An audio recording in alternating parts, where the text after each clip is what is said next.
What's up, guys? We're with Tanner and Guzy here. We actually met at the Great American Outdoor Show. It was last year, right? Yes. Okay, and Keith invited me out here to tour their property here. It's roughly about 40 acres they have permission to hunt on, right? Yes, sir. And we're looking at some food plots, the timber, and right now we have actually a tower stand behind us here, and this was a food plot you guys have tried some things in. What did you plant here last year? We planted sorghum and some clover and some other stuff. Gotcha. Well, we looked at some different options that they have seed-wise, and we're going to convert this plot into a perennial clover plot, and we're actually going to take this stand over here and we're going to move it out to this side, which is a hay field that Keith has for hay production, and that'll allow them to slip down this front side here, slip in up here and hunt the back side of it. That way they're not walking through up here to spook the deer out.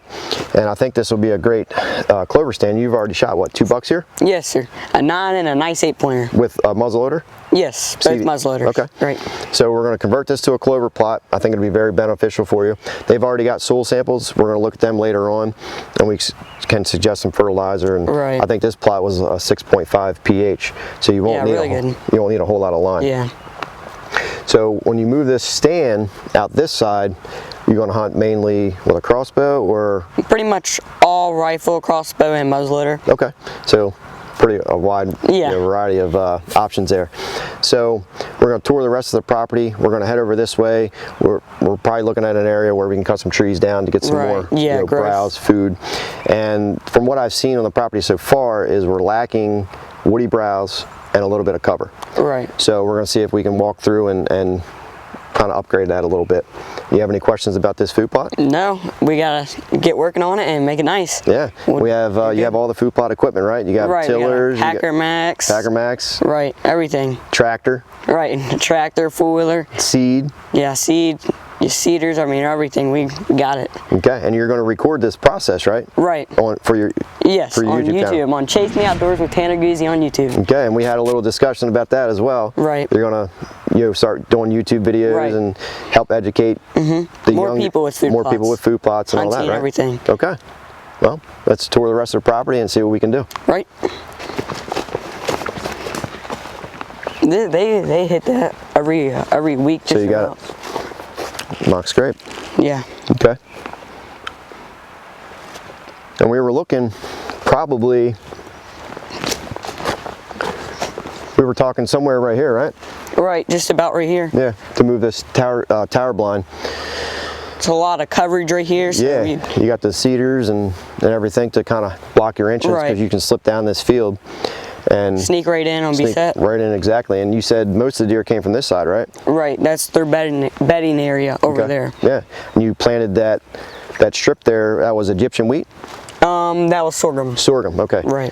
So when you're using a wall like that to kind of deter deer, most times you really don't want to use a sorghum because deer actually eat the sorghum.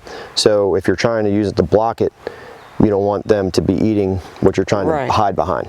So I think a better option if you do that is to plant straight Egyptian wheat, and that'll be a lot more beneficial for you. Right. We tear down some pins, but that cedars are really thick and they're good.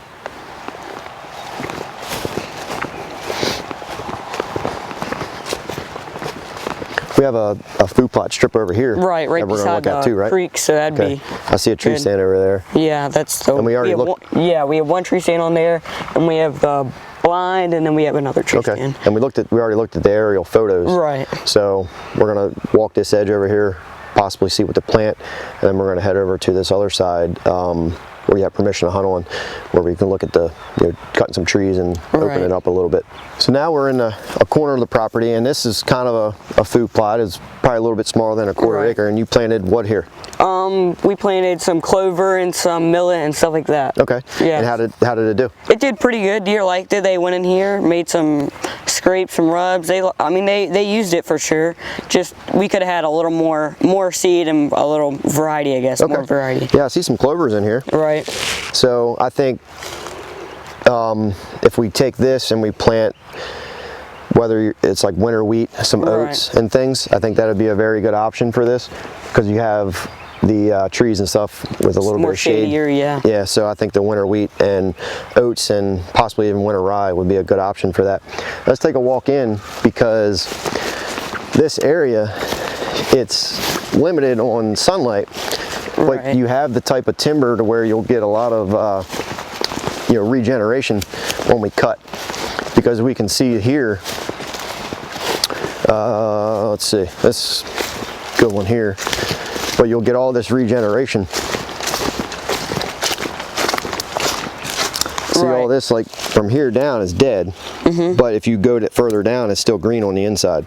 Right. So when you take some of these trees, whether we're cutting, every 40 yards, every 30 yards, some of the bigger trees, you just cut them, waist high, you'll get all this regeneration growth, which Deer will love that. Yeah. because in the winter, you don't get too harsh of winters here, but even, you have some green stuff now, Yeah. but the woody browse part of it will be very important to keep deer here, and we need more of this. More vegetation. Right, and not only will it create browse, but it'll also create a situation where we're getting more sunlight in, and you'll get a fresh growth. So therefore, we'll have the greens plus the browse. Right. See, most of this here is dead, but But when you cut this, it will just grow up. Yeah, whether it's like waist high. Try to revive itself, kind of. Oh yeah, you'll get all these shoots like this here. It's like all this green. tree. Even if you cut roughly, I'd say 20% of this area here, which is probably... It's a lot of dead trees too, so that It's a lot of dead ones, right. Which you can cut, that's fine. But if you open it up 20%, you'll just get a massive flush of growth. And you don't want to cut them and then drop them and pull them away. Right. Just drop them and let them lay. As we see here now, I mean, there's not much growth under the trees. So no, there's not, because in the in the summer it's shaded out. So if you'll get that extra growth in there, and I think it'd be massive, because I think I was with Keith, your dad, earlier, and a lot of deer come from that way, right? Yeah, from the creek and on the other side of that property. So I think it'll be very beneficial, especially with your tree stand here. And not only will it help this spot, but you'll also get deer flow through your field out into your clover spot. Right. And then also we'll take a walk over to this other woods line. It could also, deter them over that way as well. All right, so now we're standing next to this creek here, and you have some fish, right? Fish and some ducks trout. fly over it, go on it. I mean, everything goes here pretty much to drink water. Now, do you fish here? Yeah, fish it. It's a nice bit of trout. It's native trout too, so that's good. Very cool. Well, we're standing on the back side of their property here, and you guys got this in 2 years ago, right? Right. In August. Right. And out in front here was a lot of fence that you really guys high fences. really yeah, high big fences. It was growing up into the trees. Right. Wood fences, barbed wire, everything. And you are getting some deer that cross this creek. Right. And you guys have been starting to tear out the fence because it was kind of blocking the deer a little bit, right? So you've been working on that, and then you guys have a food plot strip here up against the woods line that we're going to look at next. And what did you guys plant in that last year? Oats, clover, some corn and sorghum. Like the other food plots, pretty much. And you have a tree stand up here as well. Right. Did you hunt that at any? I hunted it some, but most deer were on the other side of the property. But I want to try to bring them back more this year and plant more stuff. All right. Let's take a walk up there and see what we have.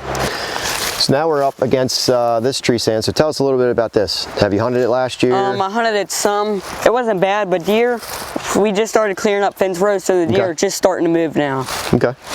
And you guys planted this strip that's probably 20 yards wide by 250 yards long. Right. And you planted, what did you plant here again? Some oats, some sorghum, some corn, and clover. Okay. I think leading into this year, if you guys till this back up, disc it, and plant this whole strip in buckwheat.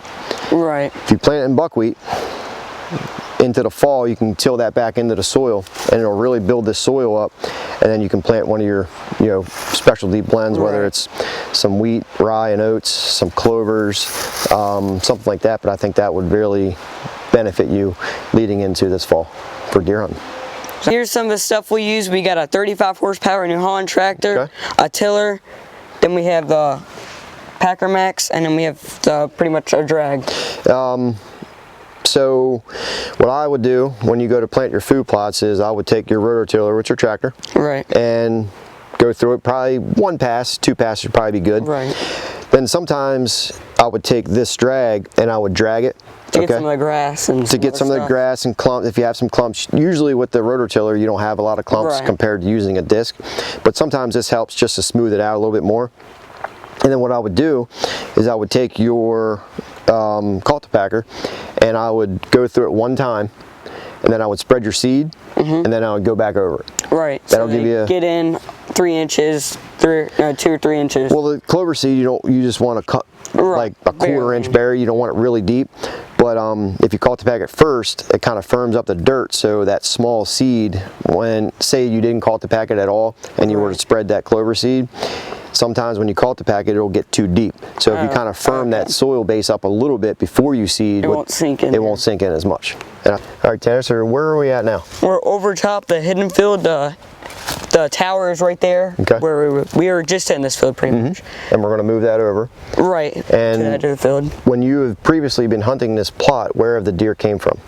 They come from that field up there, travel down and bed in there, and they come over here to eat. Okay. So they've been, I know your dad earlier said there's, they kind of bed across the street over there. And then they walk over in the morning. They'll come through this field and kind of skirt this hilltop and come down into the bottom. Right. And then sometimes they'll come up this way as well. Right.